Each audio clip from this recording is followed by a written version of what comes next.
Hi friends, welcome to Agathia Village. இன்னைக்கு நம்ம இந்த வீடியோவில் ஒரு டேஸ்ட் அண்ட் ஹெல்த்தியான ரெசிபி தாங்க பார்க்க போகிறோம். ஆமாங்க, வல்லாரக்கீரை சாதம். வல்லாரக்கீரை பொறுத்தளவுக்கு செய்யும்போது லைட்டாக கசப்படிக்கும் அப்படின்னு சொல்லுவாங்க. அந்த மாதிரி கசப்பு எதுவுமே இல்லாமல் குழந்தைகளுக்கு ரொம்ப பிடிச்ச மாதிரி டேஸ்ட்டாக எப்படி பண்ணுறதுன்னு பார்க்கலாம் வாங்க.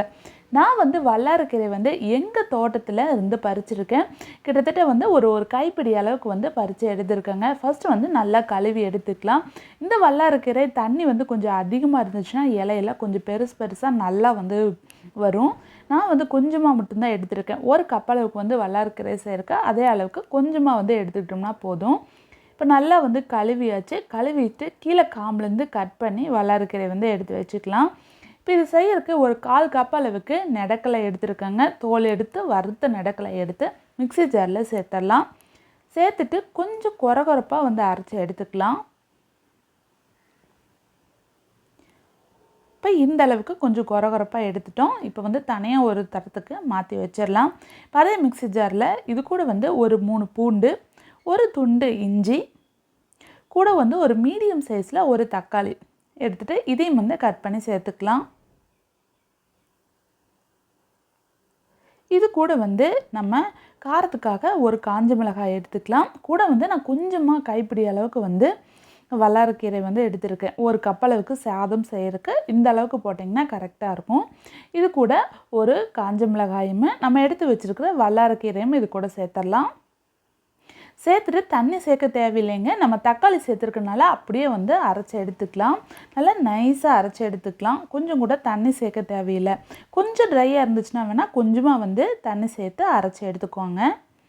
இப்போ பேனில் கூட நல்லா காஞ்சதுக்கப்புறமா ஒரு 2 டேபிள் ஸ்பூன் அளவுக்கு கல்லெண்ணெய் சேர்த்துக்கலாம். எண்ணெய் நல்லா சூடானதுக்கப்புறமா ஒரு 1/4 டீஸ்பூன் கடுகு, இது கூட 1 டீஸ்பூன் போல் வெள்ளை உளுந்து, 1 டீஸ்பூன் கடலைப்பருப்பு சேர்த்துக்கலாம்.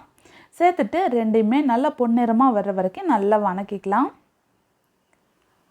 இப்போ பொடி பொடியாக கட் பண்ண சின்ன வெங்காயம் கட் பண்ணி இது கூட சேர்த்துக்கலாம். பெரிய வெங்காயம் சேர்த்ததை விட சின்ன வெங்காயம் சேர்த்திங்கன்னா டேஸ்ட் ரொம்ப நல்லாயிருக்கும். இப்போ அரைச்சி வச்சுருந்தா இந்த பேஸ்ட்டையும் இது கூட சேர்த்துடலாம்.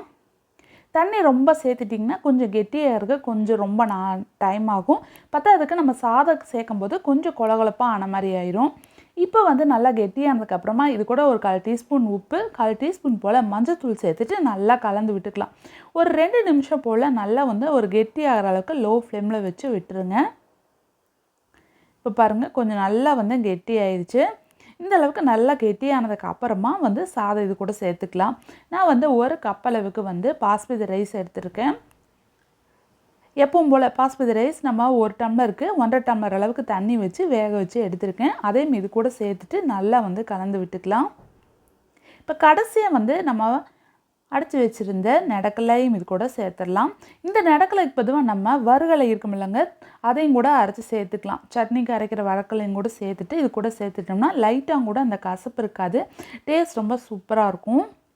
வல்லாரக்கீரை பொறுத்தளவுக்கு ரொம்ப ரொம்ப நல்லதுங்க உடம்புக்கு. குழந்தைகளுக்கு நீங்கள் அரைச்சி தோசை மாவில் சேர்த்து கூட தோசையாக கூட ஊற்றி தரலாம். ரொம்ப நல்லாயிருக்கும். இந்த சாதம் அடிக்கடி நீங்கள் செஞ்சு லஞ்ச் பாக்ஸும் கூட கொடுத்துடலாம். அந்தளவுக்கு டேஸ்ட் ரொம்ப சூப்பராக ரொம்ப நல்லாயிருக்கும். கண்டிப்பாக இதே மாதிரி ட்ரை பண்ணி பாருங்கள். இந்த வீடியோ உங்களுக்கு பிடிச்சிருந்துன்னா கண்டிப்பாக லைக் பண்ணுங்கள், ஷேர் பண்ணுங்கள் அண்ட் கமெண்ட் பண்ணுங்கள். தேங்க்யூ ஃபார் வாட்சிங்.